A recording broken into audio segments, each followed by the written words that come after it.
मित्रों, आज बात करते हैं कुंभ राशि मासिक राशिफल जून 2023।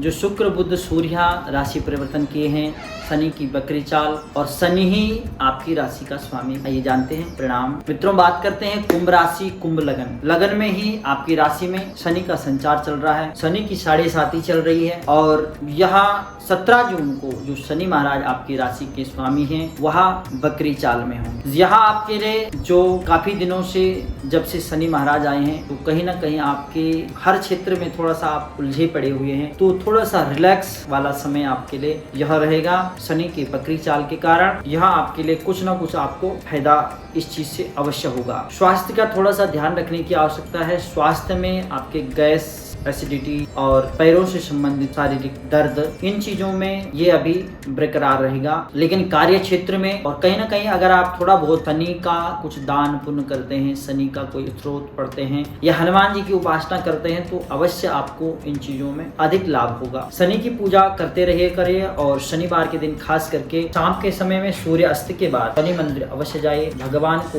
प्रणाम करके तेल इत्यादि चढ़ा करके आ जाएं, दीपक जला करके आ जाइए, पीपल के पेड़ के नीचे आ जाओ, दीपक जला करके और पीपल की परिक्रमा करें, या तो प्रातः सूर्य उदय से पहले या तो शाम के समय में जब सूर्य अस्त हो जाता है। तो बात करते हैं आपकी धन भाव की। जो धनेश है वह बृहस्पति है और बृहस्पति आपका पराक्रम स्थान में राहु के साथ बैठा हुआ है। धन के क्षेत्र में, परिवार के क्षेत्र में ये समय आपके लिए अच्छा माना जाएगा। अगर कई दिनों से, कई महीनों से, कई सालों से कोई परिवार से कोई मन मिटाव चल रहा है तो उसका सुलझने का समय आ गया है और जो जिस कार्य कोई रुका पड़ा था, जिसमें आपका मन मिटाव हुआ, उसमें कुछ न कुछ सोल्यूशन अवश्य निकले करके आए। बात करते हैं आपके पराक्रम स्थान की। जो पराक्रमेष्ठ है वह मंगल है और मंगल अभी नीच अवस्था में, जो कि षष्ठम हाउस। पराक्रम स्थान में राहु और गुरु की स्थिति, गुरु चंडाल योग बना हुआ है। राहु जब भी पराक्रम स्थान में आता है कोई न कोई एक झूठा आरोप लगने के चांस हो जाते हैं। तो कोशिश करिए कि हमारा जो कार्य हो वह साफ सुथरा हो, कोई उसमें हेरा फेरी वाला ना हो, क्योंकि अभी जो समय है चरित्र में दाग लग, उसको बचा करके चलिए। भले वहाँ पे बृहस्पति है, बृहस्पति ज्ञानवान ग्रह है, ऐसा नहीं होने देगा, लेकिन हमें सजग रहना चाहिए। बात करते हैं आपके और जो पराक्रम स्थान का जो स्वामी है वह स्वयं नीच अवस्था में, तो कुछ ना कुछ वह नीच कार्य करवा सकता है, जिसके कारण आपके जो मान प्रतिष्ठा है उसमें दाग लग। आपके सुख भाव की बात करते हैं। जो सुकेश है वह शुक्र है और शुक्र अभी आपकी षष्ठम हाउस में बैठ, सुख भाव में बुध ग्रह विराजमान है, जो कि एक अच्छा और उत्तम योग माना जाएगा आपके घर परिवार के लिए।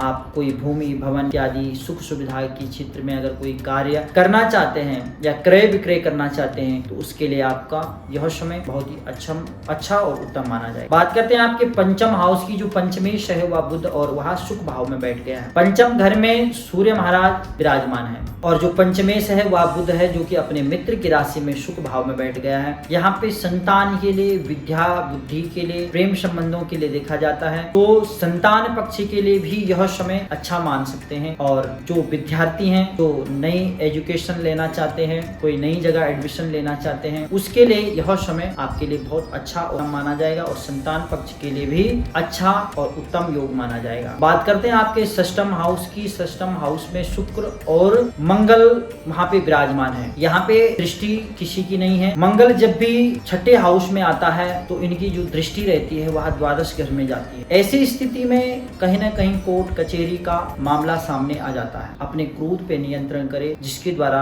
आपको जेल की यात्रा भी हो सकती है अगर ऐसा नहीं कर। इसलिए क्रोध पे कंट्रोल रखिए। और शुक्र यहाँ पे है तो कहीं ना कहीं स्त्रियों का सम्मान करें, स्त्रियों का सम्मान करते रहा करें, ये आपके लिए अच्छा साबित होगा। खास के अपने परिवार के, अपने आसपास के जो भी स्त्री स्वरूप है उनको अपनी माँ बहन की दृष्टि से देखिए और उनका सम्मान करिए, तो ही आपके लिए अच्छा साबित होगा। शत्रु पक्ष बलवान हो सकता है, शत्रु के द्वारा नुकसान होता है, शत्रु आपको नुकसान पहुंचाने का कार्य कर सकता है। स्वास्थ्य की दृष्टि से भी देखा जाए तो आपको गुप्त चिंताएं, गुप्त रोग, गुप्त शत्रु द्वारा आपको कष्ट हो सकता है। बात करते हैं आपके सप्तम हाउस की। जो सप्तमेश है वह सूर्य जो कि पंचम घर में बैठ रखा है। शादी, विवाह, प्रेम संबंध, अगर किसी के साथ आपका कोई प्रेम संबंध चल रहा है तो यह समय आपके शादी का योग या शादी में कन्वर्ट होने का योग अभी बहुत अच्छा है। आप बात करिए, अवश्य आपका जो आपका प्रेम संबंध है वह जीवन साथी के रूप में आपके घर में आ सकता है। जीवन साथी कह लो या आपके बिजनेस क्षेत्र में कह लो कि कोई बिजनेस पार्टनर है, उसके लिए भी यह समय अच्छा और उत्तम माना जाएगा। बात करते हैं आपके षष्ठम हाउस की। जो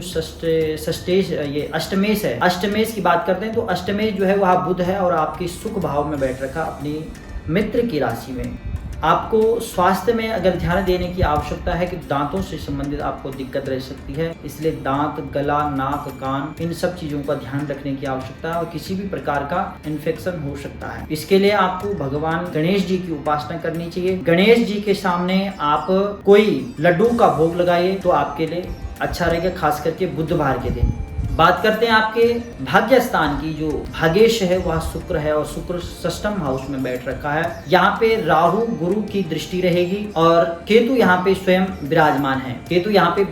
केतु हमेशा जो है हमें धर्म के क्षेत्र में ले जाता है, धर्म के टच में रखता है। अगर आप धार्मिक हैं तो केतु आपका कुछ नहीं बिगाड़ेगा, लेकिन अगर आप अधर्म की ओर चलते हैं, अपने धर्म को छोड़ करके किसी अन्य जगह जाते हैं तो ये आपको कष्ट दे सकता है, जो कि आपके भाग्य को बाधित कर सकता है, आपके भाग्य को डाउन कर सकता है। और भाग्य ही सब कुछ होता है। अगर हमारी किस्मत अच्छी है, भाग्य अच्छा है तो सब कुछ अच्छा है। कई लोग कहते हैं कि भाग्य कुछ नहीं होता है। जब आप ये मानते हैं, अगर हमें कोई गाली दे रहा है तो हम सोचते हैं कि यार उसने मेरे को कुछ बोला है इसलिए मेरे साथ ऐसी घटना हुई, यानी उसकी हमें बद्दुआ लग गई। जब बद्दुआ लग सकती है तो किसी की दुआ क्यों नहीं लग सकती? जब दुआ लग सकती तो वही भाग्य है। अगर हमारा भाग्य सही है तो सब कुछ सही है। भाग्य को सुधारने के लिए हमें अच्छे कर्म करना चाहिए और धर्म के क्षेत्र, धर्म में रुचि रखनी चाहिए, धर्म से जुड़े रहना चाहिए, जिससे हमारा भाग्य वैसे ही बन जाता है। बात करते हैं आपके कर्म स्थान की। जो कर्मेश है वह मंगल है और मंगल अभी नीच अवस्था में चल रहा है। आपके कार्य क्षेत्र में बदलाव की चांस है। कहीं न कहीं जो आप कार्य कर रहे हैं उसमें हेरा फेरी हो सकती है, आपका स्थान परिवर्तन हो सकता है। जो आपके कार्य क्षेत्र में जो वर्कर हैं, जो आपके बॉस हैं,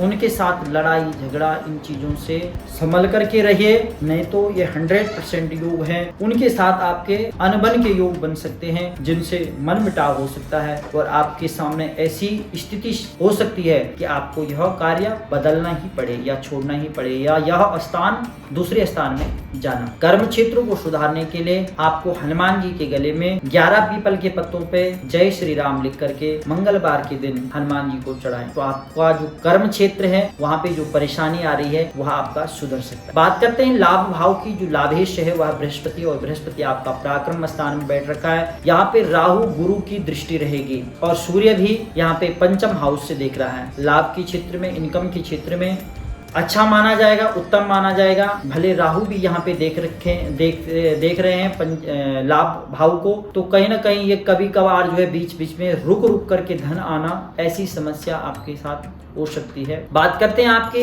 द्वादश भाव की। जो द्वादशेश है वह शनि है और शनि जाकर के आपके लगन भाव में बैठ रखा है। खर्चा तो कराएगा, खास करके स्वयं में, अपने परिवारजनों में, और स्वास्थ्य संबंधी भी कोई दिक्कत परेशानी रह सकती है, जिसके कारण जो है आपका पैसा, धन का व्यय हो सकता है। स्वास्थ्य में अगर ज्यादा पैसा लग रहा है, यानी हॉस्पिटल में पैसा लग रहा है, आप ये उपाय के तौर पे करिए। प्रत्येक दिन 1 रुपए निकालिए और सारे परिवार के 1 रुपए निकालो, 10 रुपए निकालो, यानी कुछ धन निकालना है जो अपने परिवार के ऊपर घुमा करके उसको एक गुल्लक टाइप में रखिए और उसको जब 1 महीना हो जाता है तो कहीं भी किसी भी जरूरतमंद को दीजिए, या मंदिर, गुरुद्वारा, जहाँ पे आपकी आस्था है वहाँ पे उस पैसे को चढ़ा दीजिए। तो आपका जो पैसा हॉस्पिटल में जा रहा है या जो नुकसान हो रहा है उससे आप बच सकते हैं। हम कामना करेंगे भगवान से आपकी कामना पूर्ण हो, आप स्वस्थ रहें, मस्त रहें, आपके सारे कार्य बने। इन्हीं कामनाओं के साथ आज के लिए इतना ही। प्रणाम, जय श्री राधे।